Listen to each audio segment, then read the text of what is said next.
لے جی اتنی ڈاڈی ڈاڈی باتوں کے بعد اب بوریت ختم کرنے کے لیے رخ کسی اور طرف جا رہا ہے. چونکہ سورۃ المائدہ ہے، سورۃ المائدہ شریعت محمدیہ صلی اللہ علیہ وآلہ وسلم کے فائنل احکامات ہیں، جس کا بلیو پرنٹ سورۃ البقرہ تھا. اب یہ آخر میں جو احکامات نازل ہوئے یہ وہ ہیں. تو چونکہ اب ایک اسلامک آپ سمجھ لیں نظام بن چکا ہے، اسٹیٹ آ چکی ہے، تو اس میں جو خدائی قوانین ہیں ان کے اطلاق کی باری آ چکی ہے. تو چور کی سزا بتائی جا رہی ہے. اب یہ ایک بہت کریٹیکل ایشو ہے چوری والا، کیونکہ پوری انسانیت دو چیزوں پہ کھڑی ہے، احترام جان اور احترام مال. تیسری چیز نہیں آپ بتا سکتے.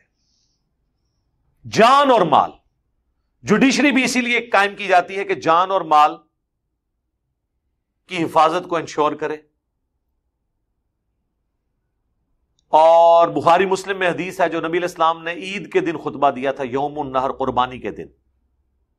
آپ نے فرمایا تھا نا کہ آج کون سا دن ہے، یہ کون سا شہر ہے، یہ کون سا مہینہ ہے. پھر صحابہ کرام نے کہا اللہ اور اس کا رسول بہتر جانتے ہیں. پھر آپ نے پوچھا کہ کیا یہ شہر مکہ نہیں ہے، یہ حرمت والا مہینہ جو ہے ذوالحجہ کا نہیں ہے، اور آج یوم النحر 10 ذوالحجہ حرمت والا دن نہیں ہے. تو جس طرح یہ مہینہ، یہ شہر مکہ اور آج کے دن کی حرمت ہے، اسی طریقے سے ایک مسلمان کی جان، مال، عزت، آبرو دوسرے پر اسی طریقے سے حرام ہے جس طریقے سے ان جگہوں کی اس مہینے اور اس دن کی حرمت ہے. جان، مال، عزت، آبرو. عزت آبرو بھی جان میں ہی آ جاتی ہے. کسی کو شیلٹر دینا یہ جان کی حفاظت ہے، اس کی سیکیورٹی جان اور مال دونوں کے اوپر ہے. تو انسانیت دو چیزوں پہ کھڑی ہے، احترام جان، احترام مال.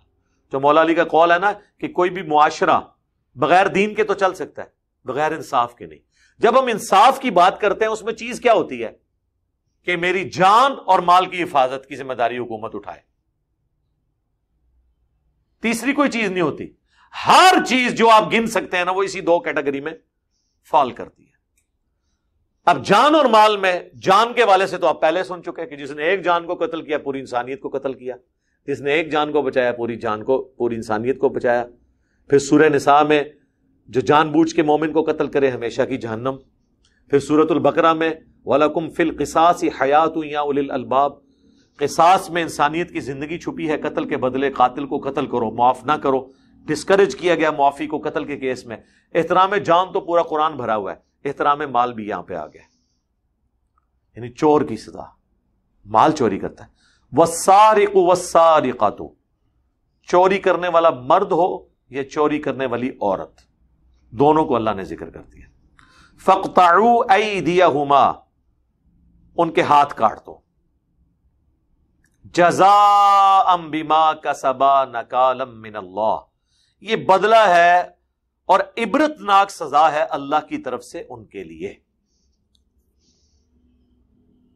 لیکن ظاہر ہے اس کی ڈیٹیلز پھر بخاری مسلم میں آئی ہیں کہ وہ مال کی مالیت کتنی ہو جس کے اوپر ہاتھ کٹیں گے.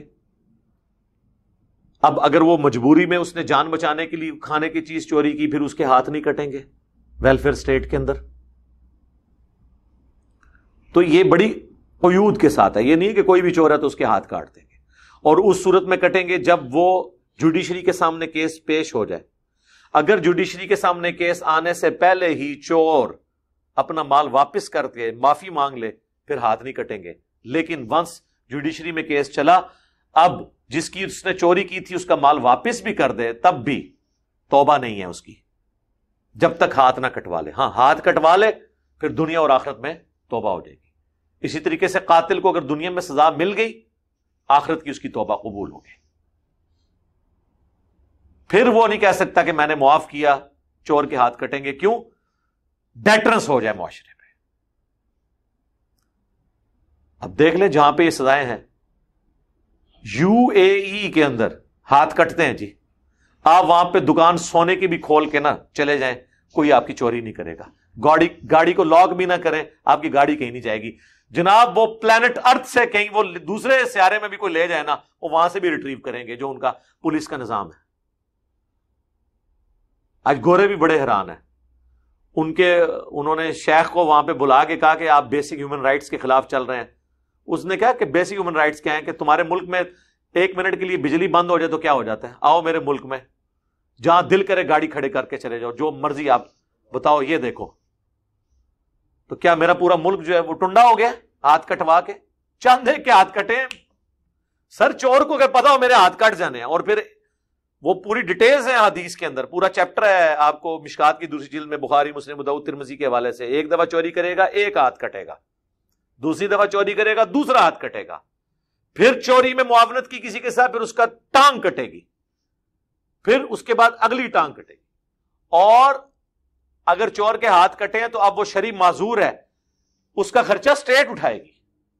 جی یہ نہیں ہے کہ اس پہ ہمیشہ کے لیے داغ لگ گیا، جس کے ہاتھ کٹتے ہیں ان کے وظیفے لگاتے ہیں وہ کہ بھئی اب یہ کام نہیں کر سکتا، ویلفیئر اسٹیٹ میں ہم اس کا خرچہ دیں گے۔ تو جس نے ہاتھ کٹوانے تو کٹوا لے وہاں جا کے، ٹھیک ہے۔ تو اسلامک سزاؤں کی ڈیٹرنس کی وجہ سے مستقبل کے لوگوں کے ہاتھ بچ جاتے ہیں۔ ایک چور کا ہاتھ کٹتا ہے نا، ہزاروں لوگوں کے ہاتھ بچ جاتے ہیں، اور جن ہزاروں کی انہوں نے چوریاں کرنی ہیں ان کا مال بچتا ہے، اور آپ کو پتہ ہے چور تو بعض کا جاتے ہوئے گولی بھی مار جاتے ہیں۔ چوری کو آپ چھوٹی چیز سمجھ رہے ہیں؟ کئی چوریوں کے اندر بندے نہیں مار جاتے، تو یہ چوری کو کہنے میں تو چوری مال کی ہے، لیکن وہ تو جان بھی قتل ہو جاتی ہے اس کے بس، یہ نہیں ہوتا۔ تو لہٰذا چوری بہت بڑی چیز تھی، لہٰذا یہ دونوں چیزوں کی سزا قرآن میں آئی، قتل کے بدلے قتل اور چور کی سزا، حتیٰ کہ اس کا کلائمیکس بخاری اور مسلم دونوں میں ہے۔ ایک عالی خاندان کی عورت جس کا نام فاطمہ تھا، اس کی چوری کا مقدمہ جب نبی علیہ السلام کے سامنے پیش ہوا تو صحابہ کرام آپس میں مشورہ کرنے لگے کہ یہ تو بڑا عالی خاندان ہے، حضور کو سفارش کرواتے ہیں، لیکن جرأت اب کسی کی نہیں ہو رہی تھی کہ کس کو آگے کریں۔ ان کا زید بن حارثہ کو بھیجتے ہیں، حضور کا لاڈلا ہے۔ بھئی حضور کا لاڈلا جتنا مرضی لاڈلا ہو، اللہ کے احکام کے معاملے میں نبی علیہ السلام سے زیادہ سخت کوئی نہیں تھا، اور اپنی ذات کے معاملے میں آپ سے بڑا رحیم کوئی نہیں تھا۔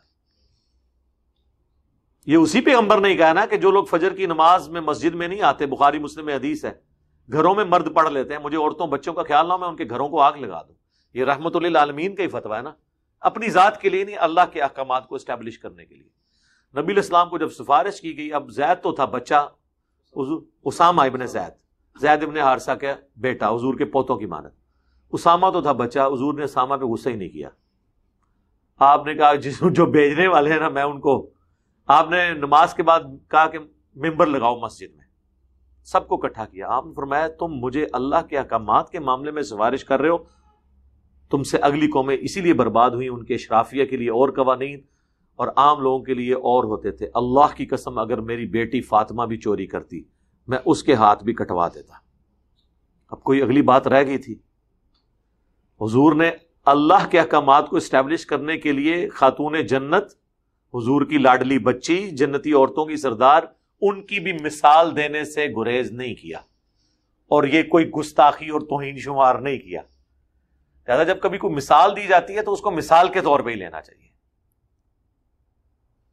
میں نے وہ پچھلی ویڈیو میں غالباً میں نے کہا کہ زمین و آسمان کی ساری مخلوقات، سارے جن، سارے فرشتے، سارے پیغمبر بھی مل کے کسی کے حق میں جھوٹی گواہی دے دیں، کیا اللہ تعالیٰ اس گواہی کے اوپر یقین کر کے اس شخص کو سزا دے گا؟ نہیں۔ تو میں نے یہ بتایا تھا یہ اللہ میں اور مخلوق میں فرق ہے۔ جو آپ کہتے ہو نا کہ چھت پہ چڑھنے کے لیے سیڑھی چاہیے تو اللہ تک پہنچنے کے لیے بھی سیڑھی چاہیے، تو دنیا میں تو سزا کے لیے جج چاہیے، تو جج کا فیصلہ حتمی ہوتا ہے، تو جج تو پھر دنیا میں جھوٹے گواہوں کے اوپر بھی فیصلہ کرے گا، اور اسے اللہ کی طرف سے حکم بھی یہی ہے۔ اگر ایک بندے نے جھوٹی قسم کی وہ تو دل کے حال تو نہیں جانتا، لیکن اللہ تعالیٰ کے لیے پھر جج کی مثال تو نہیں دی جا سکتی، لہذا اللہ کے لیے سیڑھی اور چھت کی مثال بھی نہیں دی جا سکتی۔ تو وہ ایک بھائی نے مجھے وہ درس میں بیٹھے تھے، بعد میں ٹیکسٹ میسج کیا، جی یہ جملہ کاٹ دیں اس میں سے نا۔ میں نے کہا کیوں؟ کہتے جی یہ تو ہو نہیں سکتا، توہین ہو جائے گی۔ میں نے کہا اس سے بڑی توہین قرآن میں ہوئی ہے۔ پھر آپ کی نظر میں سورہ الانعام آیت نمبر 82 میں 18 نبیوں کا ذکر اللہ نے کیا ہے بائی نیم، اور سارے ٹاپ کلاس پیغمبر، یعنی 25 میں سے 18 کا ذکر، انکلوڈنگ ابراہیم خلیل اللہ، عیسیٰ ابن مریم، موسیٰ علیہ السلام، ایوب علیہ السلام، اسماعیل علیہ السلام۔ اینڈ پہ اللہ نے کہا اگر یہ بھی شرک کرتے نا تو ہم ان کے بھی اعمال برباد کر دیتے۔ یار انبیاء تو شرک نہیں کر سکتے، لیکن اللہ نے کہا وَلَوْ أَشْرَكُوا، اگر یہ بھی شرک کریں ان کو بھی نہیں میں چھوڑوں. اور ہمارے نبی کے لیے بھی آیا ہے وَلَقَدْ أُوحِيَ إِلَيْكَ وَإِلَى الَّذِينَ مِن قَبْلِكَ، اے نبی تم فرماؤ مجھے بھی اللہ نے یہ وحی کی ہے. سورہ الزمر میں مجھ سے پہلے تمام نبیوں کی طرف یہ وحی آئی لَإِنْ أَشْرَكْتَ لَيَحْبَطَنَّ عَمَلُكَ، اگر بالفرض تم نے بھی شرک کیا تمہارے اعمال برباد کر دیے جائیں گے، تم بھی خسارہ پانے والوں میں سے ہو جاؤ گے. امام الموحدین کو کہا جا رہا ہے اگر آپ نے بھی شرک کیا، کس لیے؟ تاکہ کوئی بابے کے لیے کوئی چیز کلیم نہ کر لے. لیکن پھر بھی یہ لوگ باز نہیں آئے. حضور سے تو کہلوایا گیا سورہ الزمر میں، سورہ یونس میں، سورہ الانعام میں قل انی اخاف ان عصیت ربی عذاب یوم عظیم. اے نبی آپ اعلانیہ کہیں کہ بالفرض اگر میں بھی اپنے رب کی نافرمانی کروں تو مجھے بھی خوف ہے کہ بڑے دن کا عذاب مجھے بھی آ پکڑے گا. تو پھر میں کیوں نہ کہوں کہ بابے تے شاہی کوئی نہیں. کیوں؟ حضور علیہ السلام کے بارے میں یہ بات آ رہی ہے، اس لیے کہ بابوں کے بارے میں کوئی کلیم نہ کرے. کوئی یہ نہ کہ عبد القادر جیلانی نے روح کھولی، کوئی یہ نہ کہ قبر میں عبد القادر جیلانی پہنچ گئے تو اللہ نے کیا ہوں وچنا پو فرشتے ہو پائی کوئی وڑے تے سی قبر فرشتیاں نے انہوں بھی گوڑیاں تھلے دے دلیں. ہاں کوئی ہے نا کسی نو بھلیکھا تہاڈا کٹ دین گے. فرشتے کسی نو کی سمجھدے نے؟ وہ تو پائی روبوٹک آرم ہے، وہ تو ایک مشین ہے جس تے پاویں بزرگ چاڑ دیو تے پاویں کو کافر چاڑ دیو، جیڑا بھی پٹھے کام کرے گا انہوں نے جناب وہ گرز چکے ہے جو بخاری میں آتا ہے کہ وہ ماریں گے اور اس مردے کی چیخ زمین و آسمان کی ساری مخلوقات سنیں گی سوائے جنوں اور انسانوں کے. تہاڈیاں چیخاں باہر سنائی دین نا تہاڈے بزرگاں دیاں، سو کالڈ بزرگ، پھر تانوں یقین آئے گا. بزرگ تو کبھی یہ دعویٰ نہیں کریں گے انہوں نے ان کی طرف، یعنی عبد القادر جیلانی کا قصور نہیں، ان کی طرف جھوٹ منسوب کیا ہے جیسے عیسائیوں نے عیسیٰ ابن مریم کی طرف جھوٹ منسوب کیا. تو یہ معاملہ یعنی بڑا سخت ہے، اس حوالے سے پورا دقت نظر سے دیکھنے کی ضرورت ہے. نبی علیہ السلام کو بھی تعلیم کیا گیا. تو میں نے ان کو بھائیوں کو جب یہ آیات پیش کی انہوں نے کہا بالکل آپ ٹھیک کہہ رہے ہیں. تو بعض اوقات میں جب کوئی مثال دیتا ہوں تو وہ سپورٹڈ ہوتی ہے قرآن و حدیث سے. یہاں پہ بھی نبی علیہ السلام نے اپنی بیٹی کی مثال دے کے، یعنی آپ کہتے ہیں کہ انہوں نے کہا کنو کڈ لو گل تسی، اگر فاطمہ بھی چوری کر دی تو تسی اس فاطمہ کی گل کر رہے ہو، فاطمہ بنت محمد بھی چوری کرتی میں اسے بھی نہ چھوڑتا. اللہ کے احکام کے بارے میں مجھ سے کوئی سفارش نہ کرے. اچھا اب یہ آیت وہ جو لبرل قسم کے جو مذہبی سکالرز ہیں نا، سو کالڈ غلام پرویز جیسے، جنہوں نے قرآن کے منہ میں اپنا لقمہ ڈالا، انہوں نے کہا کہ یہ جو آیا نا چور کے ہاتھ کاٹو، یہاں ہاتھ کاٹنے سے مراد ہے ایسا نظام قائم کرو گویا کہ اس کے ہاتھ کٹ جائیں کوئی چوری کر ہی نہ سکے. یعنی تالے لاؤ اے کرو، کیونکہ اب وہ ہاتھ کاٹنے کے لیے تیار ہی نہیں ہے. وہ جب کافروں نے کہا نا یہ ظالمانہ سزائیں ہیں تو انہوں نے قرآن کو ہی بدل دیا بجائے یہ کہ کافروں کے سامنے اس کو جسٹیفائی کرتے. لیکن قرآن کے الفاظ اس کی حفاظت کر رہے ہیں. کیوں؟ اللہ تعالیٰ ہمارا جزاء بما کسبا نکالا من اللہ، یہ سزا ہے. یہ جزا عربی زبان میں سزا اور انعام دونوں کے لیے استعمال ہوتا ہے. جزا کی اپروپریٹ ٹرانسلیشن ہے بدلہ. یہ بدلہ ہے ان کی عبرت ناک سزا اللہ کی طرف سے. تو یہ تو پھر فٹ ان بیٹھتے ہی نہیں ہے. یعنی ایسا نظام قائم کرو کہ لوگ چوری نہ کر سکیں، یہ عذاب ہے ان کے اوپر. یہ تو بنتے ہی نہیں ہے جب تک کہ ہاتھ نہ کٹے. واللہ عزیز حکیم، اللہ تعالیٰ غالب ہے، حکمت